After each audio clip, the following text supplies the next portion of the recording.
Hello there, hope you are doing fine. Welcome to poem pros, जहां आज हम William Shakespeare की sonnet 19 devouring time को समझेंगे लाइन बाय लाइन हिंदी में। इस पोएम को समझने से पहले इस पोएम के पोएट, महान और मशहूर विलियम शेक्सपियर की लाइफ के बारे में कुछ बेसिक फैक्ट्स जान लेते हैं। विलियम शेक्सपियर एक ड्रामेटिस्ट यानी ड्रामा लिखने वाले और एक पोएट की तरह मशहूर है। इन्होंने रफली 37 प्लेस लिखे और 154 सॉनेट्स लिखी, जिनमें से एक आज हम पढ़ेंगे। उनकी लॉन्गर पोएम्स में वीनस और अडोनिस और द रेप ऑफ लुक्रेसी भी आती हैं। उनके सॉनेट्स के बारे में बात करें तो अभी हमने पढ़ा कि शेक्सपियर ने 154 सॉनेट्स लिखी हैं और ये सॉनेट्स अलग अलग थीम्स पर हैं, जैसे लव, आर्ट, सॉरो और हैप्पीनेस। और ये सभी 1609 में एक क्वार्टो में पब्लिश हुई थी।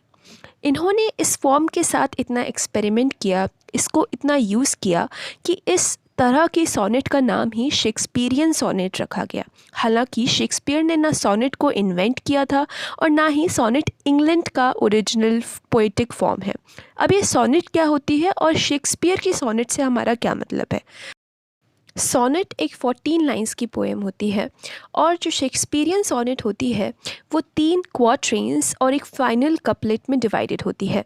शेक्सपियर ने इस तरह की सोनेट को बहुत बार यूज़ किया, इसलिए इस तरह की सोनेट को हम शेक्सपियरियन सोनेट बोलते हैं। इनकी राइम स्कीम होती है ए बी, फर्स्ट क्वाट्रेन में, दूसरे क्वाट्रेन में सी डी, फिर ई एफ और अंत में कपलेट के लिए जी, क्योंकि वो कपलेट राइमिंग होती है। इनके सॉनेट्स में यूजुअली इयैम्बिक पेंटामीटर का यूसेज देखा जाता है, जो कि शेक्सपियर के प्लेस की भी एक बहुत बड़ी खासियत है। तो आइए इस पोएम को लाइन बाय लाइन समझते हैं। डिवाउरिंग time, blunt thou the lion's paws, and make the earth devour her own sweet brood। Poet बोलते हैं टाइम के बारे में। टाइम से वो बोलते हैं कि डिवाउरिंग टाइम, डिवाउर मतलब होता है खा जाना, तो खा जाने वाला टाइम, समय जो है वो सब कुछ खा जाता है। Blunt thou the lion's paws, और जो शेर होते हैं उनके जो पॉज होते हैं, पंजे होते हैं, उनको भी ब्लंट कर देता है। यूजुअली जो शेर के पंजे होते हैं वो बहुत शार्प होते हैं, बहुत ज़्यादा डरावने भी होते हैं, लेकिन टाइम के साथ साथ वो भी ब्लंट हो जाते हैं, यानी उनकी शार्पनेस चली जाती है। And make the earth devour her own sweet brood, और टाइम ही है जो कि अर्थ को यानी इस पृथ्वी को क्या करवा देता है, अपनी खुद की जो उपज होती है, ब्रूड मतलब होता है बच्चे, यानी पृथ्वी से जो भी कुछ निकलता है, जो भी कुछ बनता है, पेड़ पौधे, हम सब लोग, उसे पृथ्वी खुद ही खा जाती है फिर से। और ये सब कौन करवाता है? टाइम। टाइम के साथ साथ जो लायन के पॉज हैं, पंजे हैं, वो शार्प नहीं रहते और अर्थ खुद की ही चीज़ों को वापस खा जाती है। ये साइकिल हम देखते हैं, पेड़ गिर कर कट जाता है, फिर से नए पेड़ आते हैं, तो ये टाइम करवाता है ये सब। Pluck the keen teeth from the fierce tiger's jaws and burn the long lived phoenix in her blood.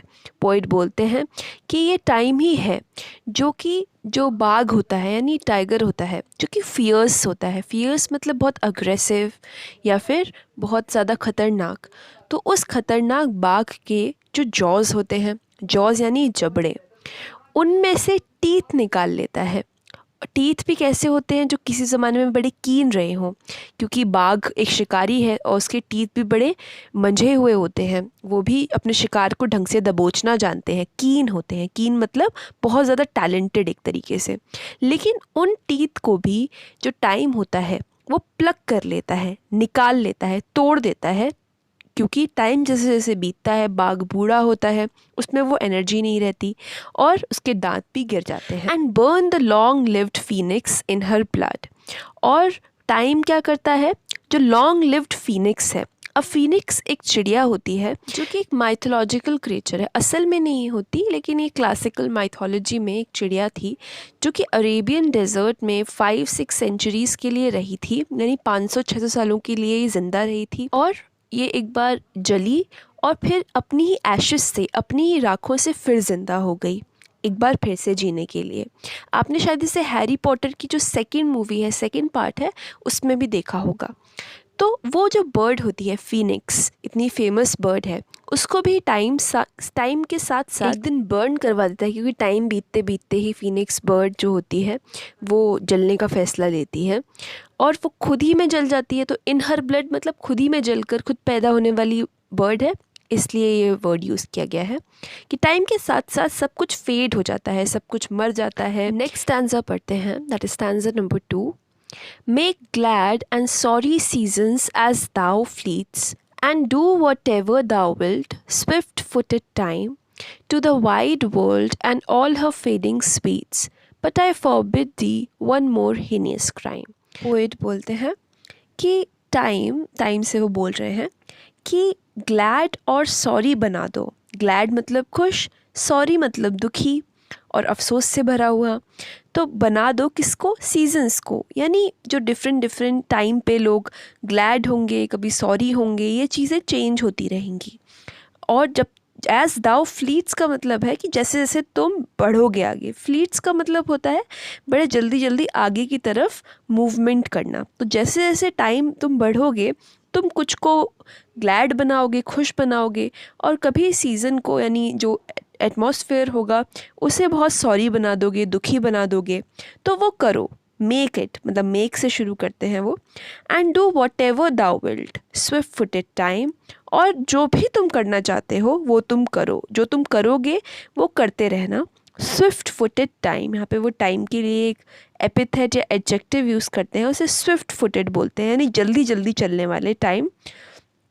To the wide world and all her fading sweets, यानी ये सब जो भी तुम करना चाहते हो किसके साथ करोगे? टू द वाइड वर्ल्ड, जो इतना बड़ा, इतना ज़्यादा फैला हुआ जो वर्ल्ड है, इतनी दुनिया है इतनी बड़ी, उसके साथ। और उसकी जो फेडिंग स्वीट्स हैं, यानी उसकी जो खुशियाँ हैं जो कि फेड हो जाती हैं, जो कि धीरे धीरे कम हो जाती हैं, तुम उसके साथ जो करना चाहो करना। But I forbid the one more heinous crime, लेकिन मैं तुम्हें एक बहुत बुरे, बहुत बड़े, जिसे कहा भी ना जा सके, हीनियस क्राइम यानी गुनाह को करने से मना करता हूँ। फॉरबिड करना मतलब मना करना, रोकना। क्या है वो क्राइम? पोइट बोलते हैं, O carve not with thy hours my love's fair brow, not draw no lines there with thine antique pen. Poet बोलते हैं कि O carve not with thy hours my love's fair brow. कितनी सुंदर line है। Poet बोलते हैं कि मेरी जो लव है, मेरा जो लव है, यानी मेरा जो प्रेमी है, बिलविड है, उसकी जो ब्राउ है, फेयर ब्राउ मतलब सुंदर सी जो उसकी ब्राउ है, यानी आई ब्राउ से मतलब है, उसको अपने जो आवर्स हैं, बीतने वाले जो तुम्हारे घंटे हैं, यानी समय जब तुम बीतोगे, उससे कार्व मत करना, अपने घंटों से मार्क मत करना मेरे लवर की जो ब्राउज हैं।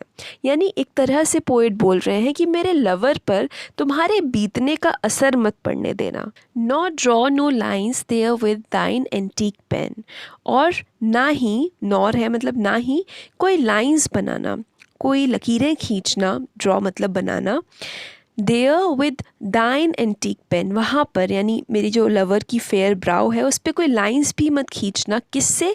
जो तुम्हारा एंटीक पेन है, जो तुम्हारा बहुत पुराना पेन है, उससे कोई लाइंस भी मत बनाना वहाँ पे।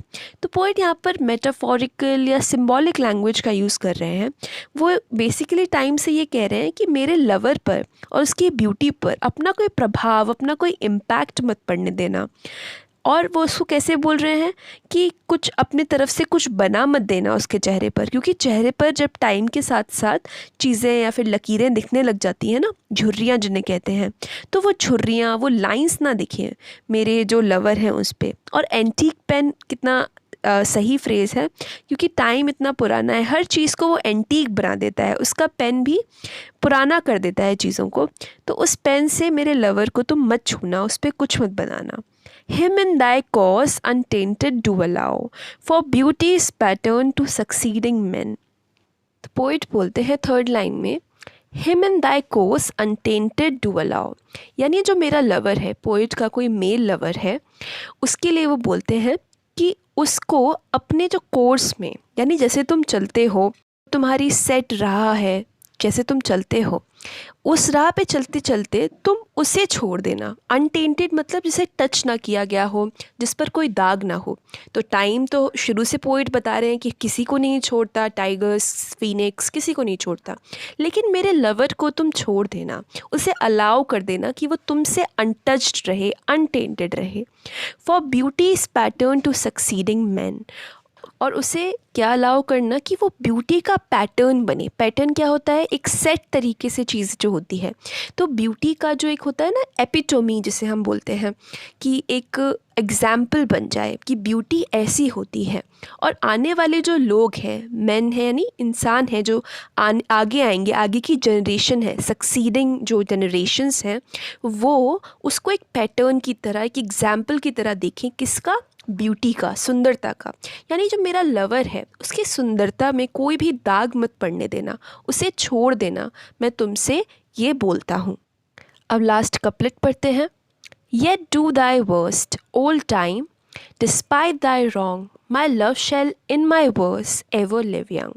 फिर बोलते हैं कि चलो, अगर तुम अपना वर्स्ट भी कर दोगे, सबसे बुरा भी तुम कर दोगे, ओल्ड टाइम, पुराने टाइम, यानी जो मैं कह रहा हूँ उसे ना मानते हुए तुम मेरे लवर के संग कुछ बुरा भी कर दोगे, जो जितना बुरा कर सकते हो वो भी कर दोगे। यानी उसे बूढ़ा कर दोगे, उतना वो खूबसूरत नहीं रहेगा, वो मर जाएगा, तुम वो भी कर दोगे।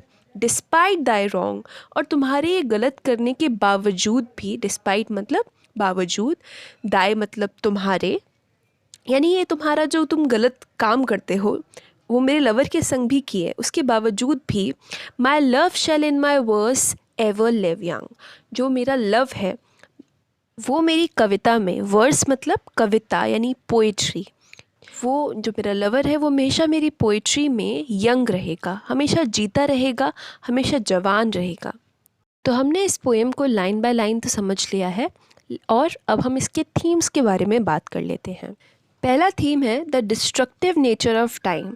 टाइम के साथ साथ कैसे हर चीज़ ख़त्म होती चली जाती है, ये इस पोएम का मेन थीम है और सेंट्रल आइडिया भी।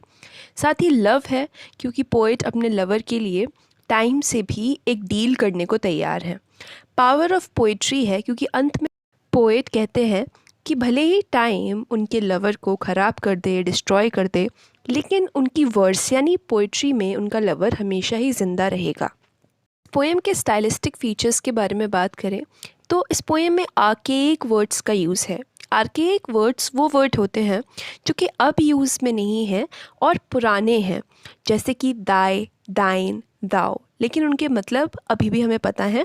जैसे दाई का मतलब होता है योर, दाइन का भी योर, दाओ का मतलब यू, ऐसे वर्ड्स यूज्ड हैं।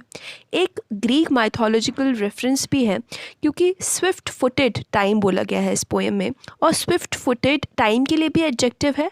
और जो फेमस ग्रीक लिटरेचर का एक कैरेक्टर है एक्युलस, उसके लिए भी फेमसली उसे स्विफ्ट फुटेड बोला जाता था, क्योंकि वो बहुत जल्दी जल्दी चलता था। इस पोएम में मेटाफोरिकल लैंग्वेज का यूज़ है, क्योंकि समय समय पर टाइम को अलग अलग चीज़ों के साथ दिखाया गया है, एक पेन के साथ दिखाया गया है, तो एक मेटाफोरिकल टच है इस पूरी पोएम में। तो आपको क्या लगता है, क्या पोएट अपनी पोएट्री के थ्रू अपने लवर को हमेशा के लिए ज़िंदा रख पाए और टाइम के अगेंस्ट उन्होंने अपने लवर की ब्यूटी को संभाले रखा? आप अपनी राय अपने कमेंट्स में लिख सकते हैं। वीडियो को लाइक ज़रूर करें, चैनल को सब्सक्राइब करें, जहाँ पर लिटरेचर से जुड़े हुए अपडेट्स रेगुलरली पोस्ट होते हैं। अगर आपका एग्ज़ाम है तो all the very best, and most importantly take care of your family, friends and yourself.